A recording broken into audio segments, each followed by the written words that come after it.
2024 లేదా 25లో డిగ్రీ లేదా బీటెక్ చదివారా? సాఫ్ట్‌వేర్ జాబ్ కోసం ఎదురు చూస్తున్నారా? అయితే కోడ్ జ్ఞాన్ 100 డేస్ కోర్సులో చేరండి, జాబ్ సాధించండి.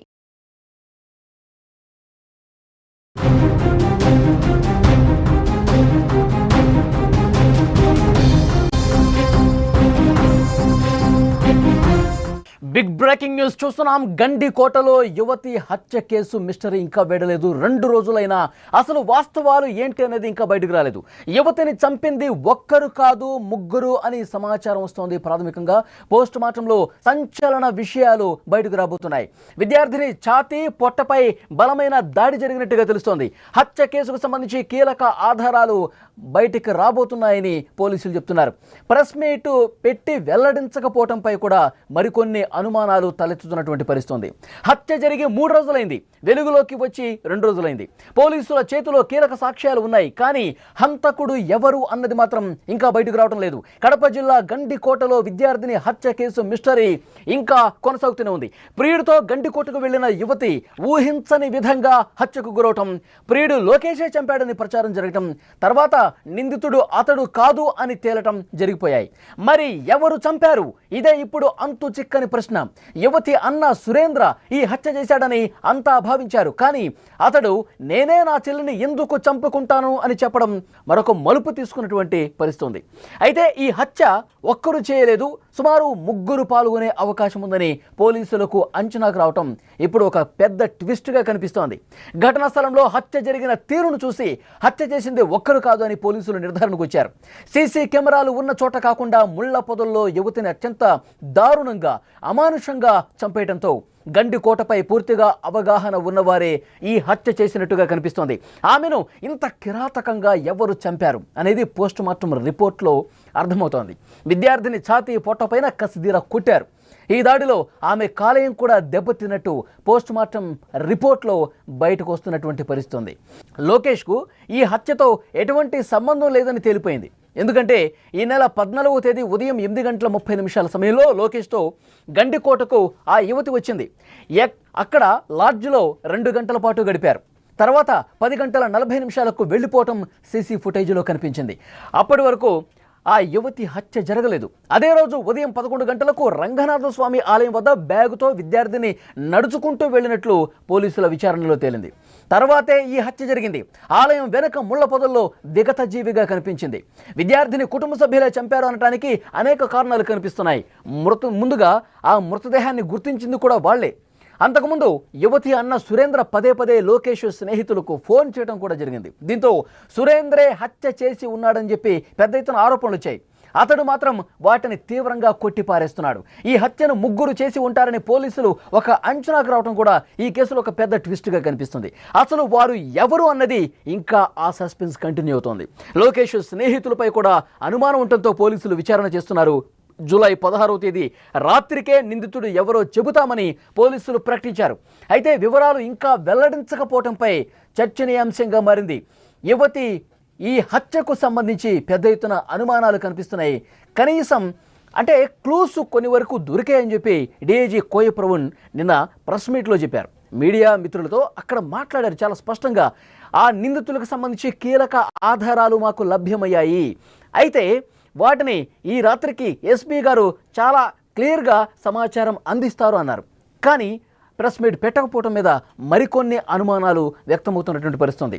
హత్య జరిగి 3 రోజులైంది, వెలుగులోకి వచ్చి 2 రోజులైంది. పోలీస్ చేతిలో కీలక సాక్ష్యాధారాలు ఉన్నాయి, కానీ ఇప్పటి వరకు కూడా హంతకుడు ఎవరు అన్నది మాత్రం బయటకు రావటం లేదు.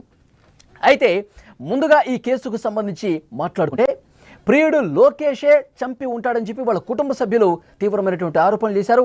లోకేష్ని ఎన్కౌంటర్ చేసి పారేయాలన్నారు. కానీ పోలీసుల విచారణలో విస్తుగొలిపేటువంటి వాస్తవాలు బయటకు వస్తున్నాయి. లోకేష్ చంపలేదు, లోకేష్కి ఈ హత్యకి ఎలాంటి సంబంధం లేదు, అత్యాచారం కూడా జరగలేదు, అమ్మాయి మీద లైంగిక దాడి అసలు జరగలేదు అని చెప్పి పోలీసులు చాలా క్లియర్గా చెప్పినటువంటి పరిస్థితి. అయితే ఈ కేసుకు సంబంధించి ఇప్పటివరకు మరికొన్ని బలమైనటువంటి అనుమానాలు కనిపిస్తున్నాయి. లోకేష్ అయితే చంపలేదు, లైంగిక దాడి అయితే జరగలేదు, ఇది చాలా క్లియర్. 10:40 సమయంలో లోకేష్ బయటికి వచ్చిన తర్వాత సీసీ ఫుటేజ్లో చాలా క్లియర్గా కనిపించింది. బైక్ మీద అతడు ఒక్కడే వెళ్ళిపోయాడు. కోటగుమ్మం అక్కడ ముఖద్వారం వద్ద ఆమెను వదిలిపెట్టి వెళ్ళిపోయాడు. ఆ తర్వాత వైష్ణవి అక్కడి నుంచి నడుచుకుంటూ వెళ్తోంది. 11 గంటల సమయంలో ఆమె ఒక్కతే నడుచుకుంటూ వెళ్తుంది రంగనాథ స్వామి ఆలయం వైపుగా. పోలీసులు దీన్ని నిర్ధారించారు. అంటే లోకేష్కి సంబంధం లేదని చెప్పి చాలా క్లియర్గా మనకు అర్థమవుతుంది.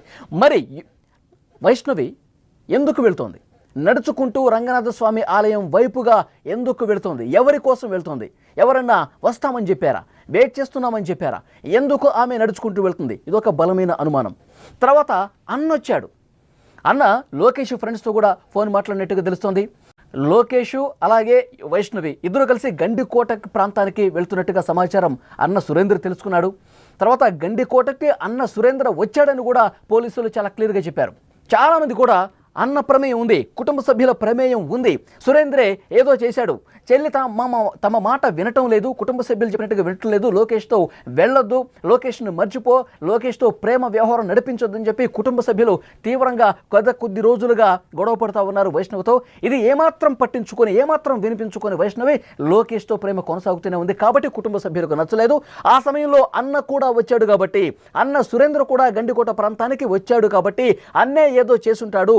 కుటుంబ సభ్యులు ఇచ్చినటువంటి ఒక ప్లాన్ ప్రకారం అన్న సురేంద్ర అక్కడికి వచ్చి ఏదో చేసి ఉంటాడు అన్న అనుమానం చాలా బలంగా కనిపించింది. అయితే అన్న సురేంద్ర అన్న మీద తీవ్రమైనటువంటి ఆరోపణలు అనుమానాలు ఉన్న నేపథ్యంలో నిన్న సుమన్ టీవీతో మాట్లాడాడు. సుమన్ టీవీ ఫోన్ చేసింది అన్న సురేంద్రకి. సుమన్ టీవీతో ఆయన మాట్లాడాడు, రెస్పాండ్ అయ్యాడు. నా చెల్లిని నేను ఎందుకు చంపుకుంటాను? లోకేష్తో తిరగటం ఇష్టం లేదు, మేము ఒప్పుకుంటాం. కానీ ఆమె లోకేష్ని మర్చిపోవాలని చెప్పి అడగటం కూడా వాస్తవమే. కానీ నేను అక్కడికి వచ్చి చెల్లి మీద దాడి చేసి చంపేంత కరుడు గట్టినటువంటి వ్యక్తిని నేను కాదు. మా చెల్లిని నేను ఎందుకు చంపుకుంటాను? అంత దారుణంగా నేను ఎందుకు చంపుతాను? నాకు అసలు సంబంధం లేదు. ఇది ఎవరో చేసి ఉంటారు, లోకేష్ ఫ్రెండ్స్ ఎవరైనా చేశారా, అక్కడ ఉన్నటువంటి అల్లరి మూకలు ఏమైనా చేశాయా? ఇవన్నీ కూడా వాస్తవాలు వెలుగులోకి రావాలని చెప్పి సుమన్ టీవీతో మాట్లాడాడు. అయితే అన్న మీద అప్పటి వరకు ఆరోపణలు వచ్చినాయి. చాలా వరకు కూడా అందరూ బలమైనటువంటి అనుమానం అన్న మీద వ్యక్తం చేశారు. కానీ అతను చెప్తా ఉన్నాడు, నాకు ఎలాంటి సంబంధం లేదు. మరి పోలీసులు పూర్తి స్థాయిలో ఇన్వెస్టిగేట్ చేసి ఆధారాలు లభ్యమైన తర్వాత వాస్తవాలు అనేవి బయటకు రావాలి. అన్న ప్రమేయం ఉందా లేదా దానికి సంబంధించి పోలీసులు చెప్తే కానీ మనం ఒక అంచనాకి రాలేం. ఆ తర్వాత ఇంకా కొన్ని అనుమానాలు అయితే చాలా స్పష్టంగా కనిపిస్తున్నాయి. ఎందుకంటే వైష్ణవి ఆ రంగనాయక స్వామి టెంపుల్ ఏదైతే ఉందో ఆ టెంపుల్ బ్యాక్ సైడ్ ముళ్ళ పొదల్లో పడి ఉంది. సీసీ కెమెరాలకు దొరకకుండా ఈ గండికోట పర్యాటక ప్రాంతం మీద పూర్తి అవగాహన పట్టు ఉన్న వాళ్ళే ఈ దారుణానికి పాల్పడి ఉంటారని చెప్పి పోలీసులు ఒక అంచనాకు వచ్చారు. ఎందుకంటే అక్కడ ఆమె నడుచుకుంటూ వెళ్ళటం అనేది సీసీ కెమెరాలో రికార్డ్ అయింది. లోకేష్ లోపలికి రావటం బయటకు వెళ్ళటం సీసీ కెమెరాలో రికార్డ్ అయింది. కానీ ఈమె బ్యాక్ సైడ్ రావటం, ముళ్ళ పొదల్లో విగతజీవిగా పడి ఉండటం, ఇక్కడ దాడి చేసినా ఏదన్నా చేసినా సరే ఎవరికి కనిపించకూడదు, ఎవరికి అనుమానం రాకూడదు, ఆధారాలు ఎక్కడ కూడా లభ్యం కాకూడదు అన్న ఉద్దేశంతో ఈ నిర్మానుష్య ప్రదేశానికి అసలు సీసీ కెమెరాలు సీసీ ఫుటేజీలు ఎలాంటివి కూడా కనిపించకుండా వాటికి దొరకకుండా ఈ ప్రదేశంలో చేసి ఉన్నారంటే తప్పకుండా గండికోట ప్రాంతానికి సంబంధించి అక్కడ రెగ్యులర్గా వచ్చిపోయేవాళ్ళు, దాని మీద అవగాహన ఉన్నవాళ్ళు, ఎక్కడ మనం దొరకకుండా ఉండేందుకు ఏ ప్లేస్ అయితే కరెక్టో అది తెలిసిన వాళ్ళు మాత్రమే చేసి ఉంటారని చెప్పి పోలీసులు ఒక అంచనాకు వచ్చారు. మరొక ముఖ్యమైనటువంటి విషయం, ఆమె పడి ఉన్నటువంటి ఆ ప్లేస్ కావచ్చు, ఆమె దాడి జరిగినటువంటి తీరు కావచ్చు, ఇవన్నీ చూసిన తర్వాత ఒకళ్ళు కాదు ముగ్గురి ప్రమేయం ఉండొచ్చు అని చెప్పి పోలీసులు చాలా స్పష్టంగా ఒక అవగాహనకు వచ్చారు. ఇది ఒకరితో అయ్యే పని కాదు. ఎందుకంటే ఆమె విగతజీవిగా ఉంది, పై వస్త్రాలు తీసున్నాయి, ముళ్ళ పొదల్లో లోపలికి పడి ఉంది.